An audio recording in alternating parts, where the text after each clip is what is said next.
Have you ever wondered about the sheer power of Mother Nature and how it can change lives in an instant? This is a question that we rarely ask ourselves, living in our comfortable man-made environments. Yet it's a question that hums persistently in the background of our existence. Imagine the Earth, our home, as a living organism. Just like any other living thing, it breathes, it changes, it reacts. We often forget this, but the Earth is not a static entity. It's dynamic, volatile, and at times utterly unpredictable. The forces that shape our world are immense, beyond our control, and can lead to significant changes in the blink of an eye. These forces of nature are not always benign.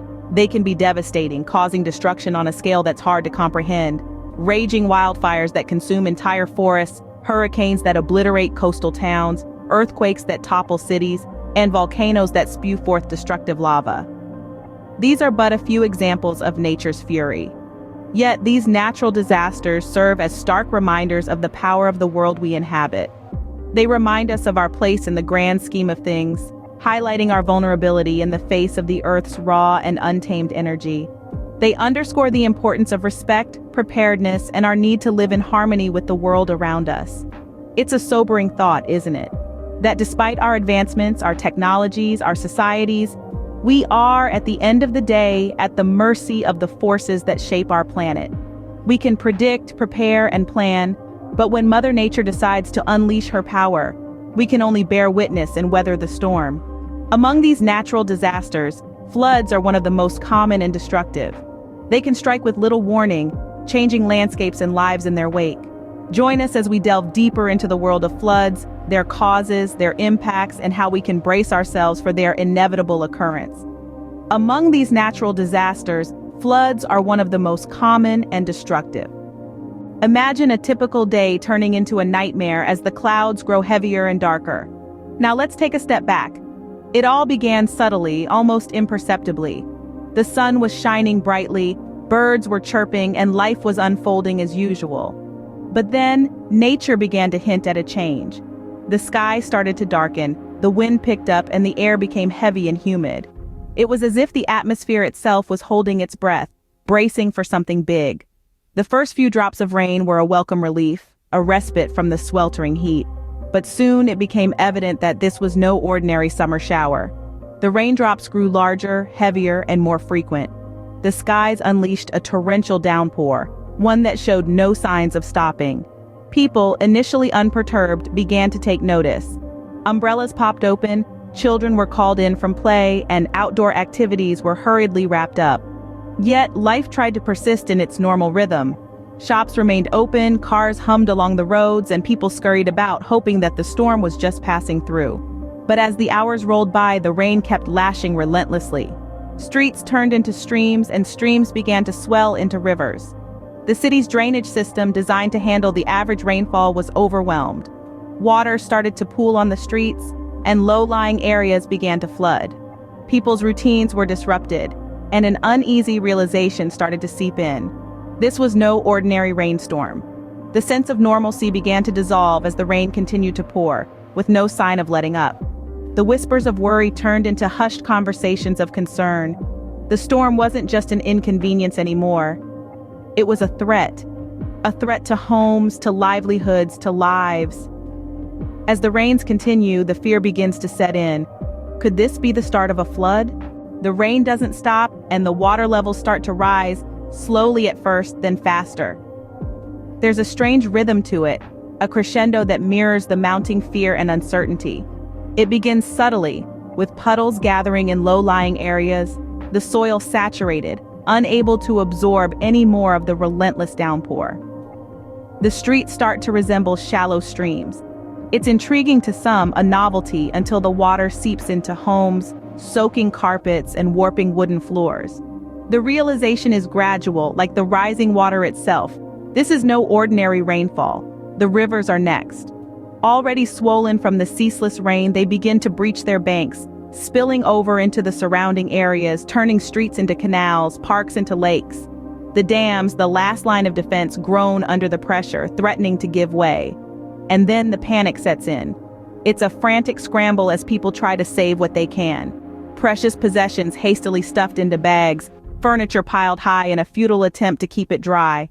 The water is relentless, indifferent, seeping into every crack, every crevice, leaving nothing untouched.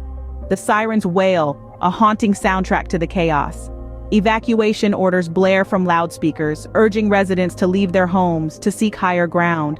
Families huddle together, clutching each other, their faces etched with fear and disbelief. And still, the rain pours, the water rises inch by terrifying inch. The once familiar landscape is rendered unrecognizable, swallowed by the flood. Cars, once symbols of mobility and freedom, are reduced to metallic islands in a sea of water. The world shrinks to the dimensions of a raft, a rooftop, an attic. The everyday sounds of life are replaced by the incessant pattering of rain, the sloshing of water, the distant cries for help.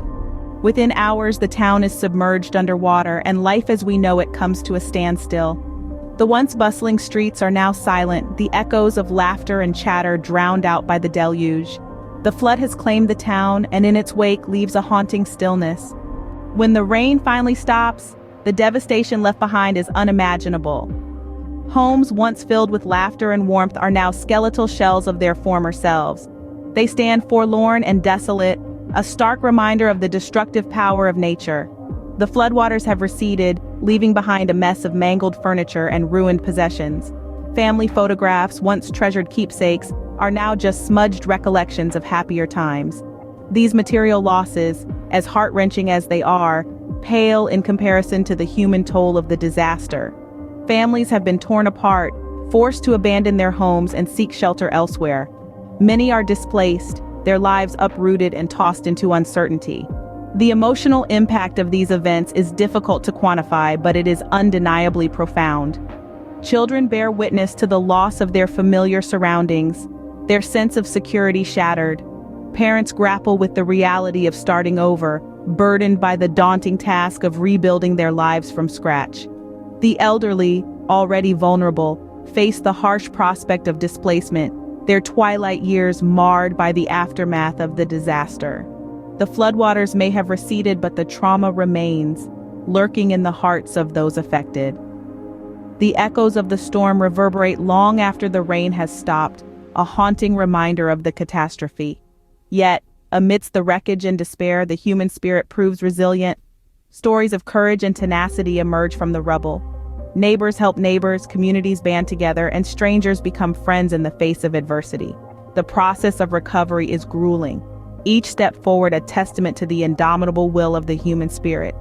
The landscape may be scarred, and the memories of the flood will forever be etched in the minds of the survivors, but hope persists.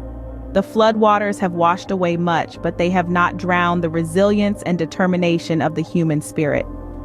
The recovery process is long and arduous, but with every ending comes a new beginning.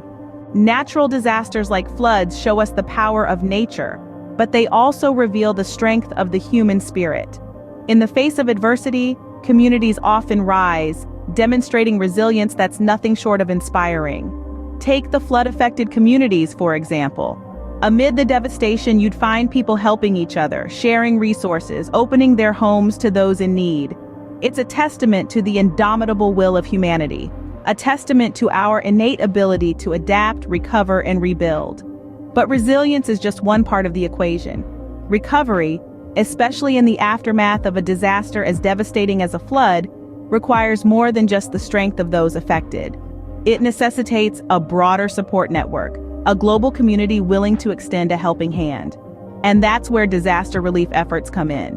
These initiatives, be they run by governments, nonprofit organizations, or even individuals, can make a significant difference in recovery. They provide immediate aid, essential supplies, and much-needed resources to those affected. They also help to rebuild infrastructure, homes, and lives, ensuring that communities can get back on their feet as quickly as possible. But for these efforts to succeed, they need support. They need resources, volunteers, and funding. They need individuals like you and me to step up and contribute in whatever way we can. You can donate money to aid organizations or volunteer your time and skills. You could also raise awareness about the situation, using your platform to bring attention to the plight of these communities. Every little bit helps. Every act of kindness matters. Remember, when we stand together, we're stronger.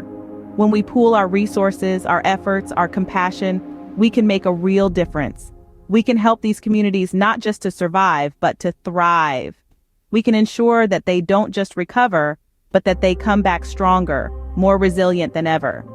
Your support can help rebuild lives. Stand with the flood-affected communities. Together, we can turn the tide.